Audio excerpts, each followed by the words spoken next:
All right, so chances are if you are watching this, it is because you are an entrepreneur.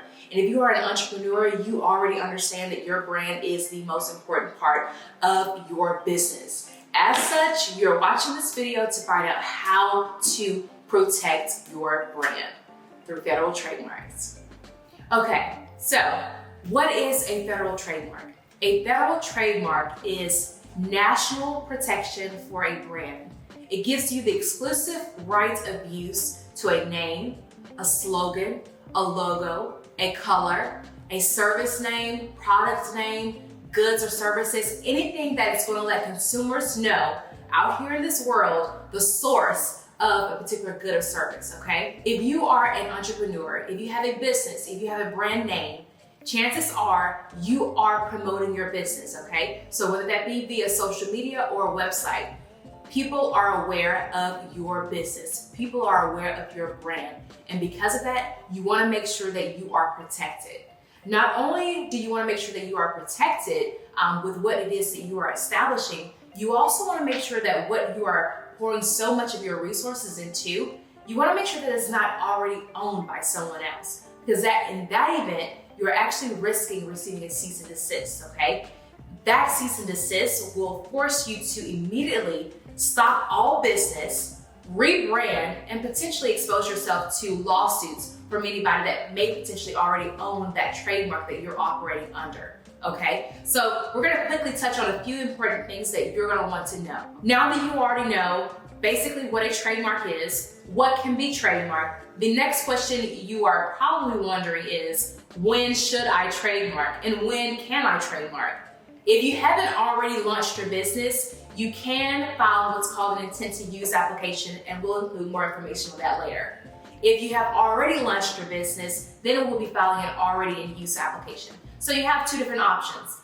My best recommendation is to always make sure that you are protected before launching, but if not, you do still have options available. So let's talk about what the process looks like filing a federal trademark with the United States Patent and Trademark Office. Whether you're filing it with me at Scott Talbert Family Law, on your own, or with another firm, hopefully not another firm, but in general, this is what the process looks like. Here at Scott Talbert Family Law, before we even touch the application, we want to make sure in our very first phase that we're actually going to be doing a deep dive research, what I call a comprehensive research. With this, I'm going to be assessing all of the existing and pending federal trademarks as well as state trademarks. Anything that could potentially hinder your application and making sure that you are actually going to be able to get that broad level of protection.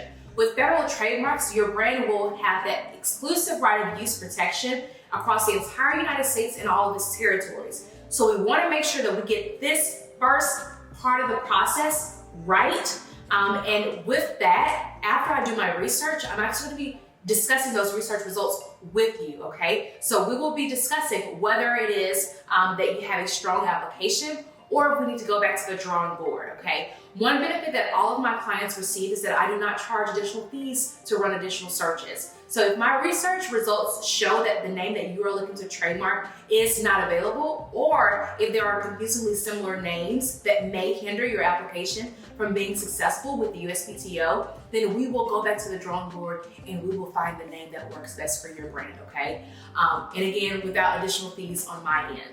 The ultimate goal is to make sure that we file a strong application, not just filing an application that will likely be denied, okay? So phase one, research, check. What do we do next? We're gonna actually move forward to filing your application, okay? So once we file your application, from that point, it's gonna be about 8 months. That's kind of what it's averaging now with the USPTO. It's gonna be about 8 months before your application will actually be assigned to an examining attorney. While your application is pending, it will not matter if someone were to file an application a day after you, a week after you, 7 months after you, while your application is pending. If your application is pending, if we have a strong application and your application is going to be approved, your application will still be approved, and any subsequent filers, anybody who files after you, their application will be denied because you're first in line. That is the silver lining. Even though the process takes a little while, you want to make sure that we file a strong application early, as soon as possible, in order to ensure that you are able to continue to build your brand. without so many risks, okay? So after we've done the research in phase 1 and phase 2, preparing the application, we then move on to the examination period. Once that examining attorney reviews your application, they will either issue non-substantive office actions or substantive office actions if there are any issues with your application.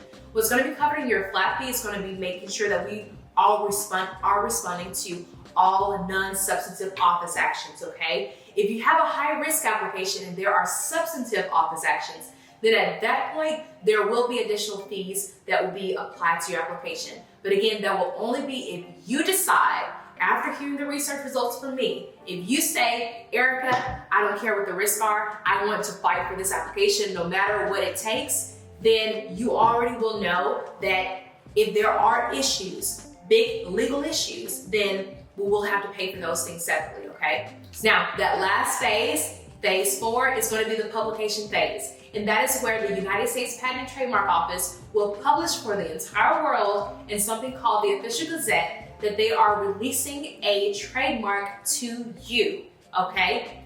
During that small period of time, someone may try to say, hey, that's actually my name, or hey, that name is too close to my name, okay? Once we make it past that phase, at that point, you are giving your official registration with the United States Patent and Trademark Office, and you have the exclusive right of use to your name.